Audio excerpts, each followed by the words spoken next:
Old Parts Hunter by Kishimoto.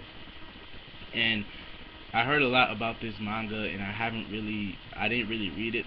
But now that I read the first chapter, which is about 90 pages, there's 79 chapters, no, 76, 79 chapters.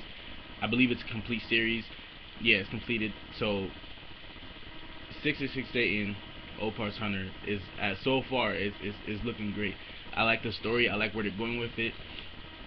For those of you who haven't read it, it's basically a manga by Kishimoto, the creator of Naruto. His brother made a manga called Old Parts Hunter 66 Satan. Go check that out before I continue. Go to whatever site you go to read and watch your manga and check that out. But for the most part, the initial story setup is a good setup. I like Ruby and Gio, their characters. It's pretty. It's not like Naruto at all. Well, not really, but you'll get that sense of Naruto when you see Gio when you read it. I feel as though the story itself, with the old parts and the legendary old parts and ancient civilization, Ruby, she's basically trying to find the old parts, and as far as we know, Gio, he's trying to conquer the world. That's what he told her he was trying to do. And right now, he doesn't trust anybody. All he's really after is money, like he stated. All he trusts is money and himself, and that's all he's really been doing and trying to conquer the world. We didn't get really specific on what they meant by that, or what he means by that. What is he actually like by conquering the world? What exactly is he trying to do while like trying to conquer the world? Is he just going around gathering up as much money as he can to be the richest person? Is he trying to be the best fighter? Like, what is he trying to do while trying to conquer the world? Like, what are the steps that he's taking to get to conquering the world? I don't think that was really established, but now obviously we get into the story, we can see that these old parts are going to be very significant in whatever he's trying to do to conquer the world. And that's where Ruby comes in, because Ruby is trying to be the best old parts. I guess she's trying to be the best hunter, or the best excavationist or something, whatever, those kind of people, like Indiana Jones. She's trying to do that and gather up all these old parts, because that's what her dad used to do, and her dad used to take her on these journeys, but he would never really go with her to the places, but he'll give her stuff that he gets from those places, and he ended up dying. So now we can see that she's basically trying to follow in his footsteps. And the thing about Gio is that he had a past. We don't know anything about his parents really. We don't know what kind of, if he's human or if he's a creature.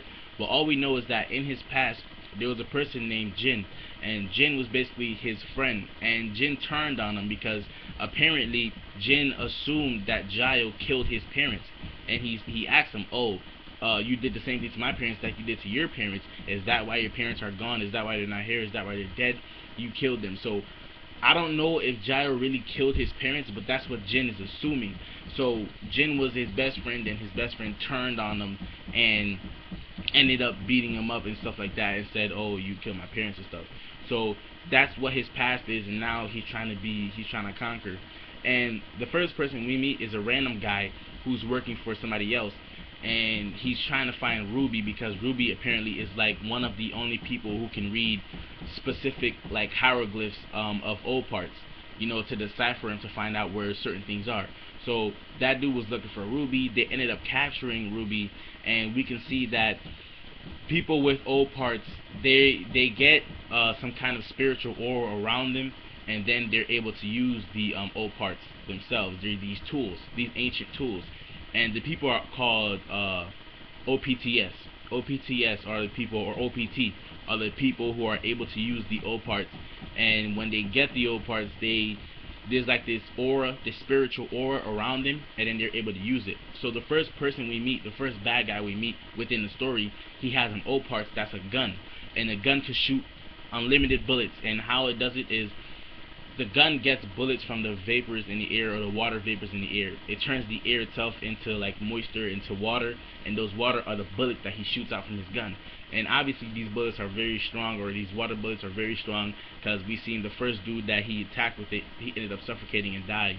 So he shot him at Gio, and Gio ended up turning into something else. We can see the signs on his forehead. Now, apparently, there's two sides, and now I can see why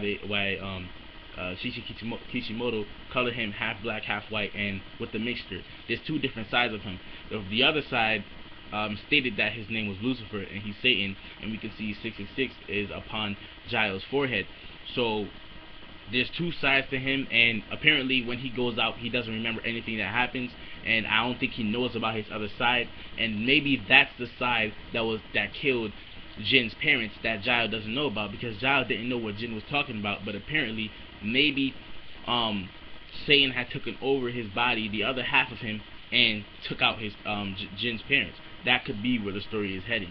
Just a theory.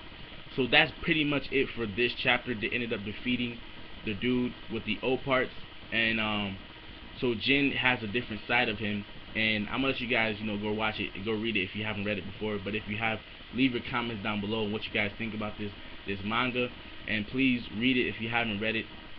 It seems like it's gonna be pretty good, and after I finish reading it, I'm gonna try to do a comparison video between it and Naruto and see if there's any comparisons and stuff, because I already thought of a bunch of comparisons, but I'll let you guys make that for yourselves. But as far as that go, I like the characters, I like the way the story is developed, I like where it's heading. I feel as though it could be a great series, and I'm gonna keep reading it to see where it goes, because obviously it ended, so there's probably fans out there who already know about it, but I want to see where this goes, because I'm new to it and I don't know how it ends. I haven't been spoiled yet, so because not really that much people talk about this manga, and that's kind of surprising, because I would think, Kishimoto's brother, would have more spice and people would talk about him more, but not that many people talk about O Parts Hunter. I don't know if they don't know about it or if it's just some kind of underground, just random book. But if you haven't read it, go read it and leave your comments down below. It's a great series, and I'm about to continue reading it, so I'll put out my other videos later. I'm Edmund.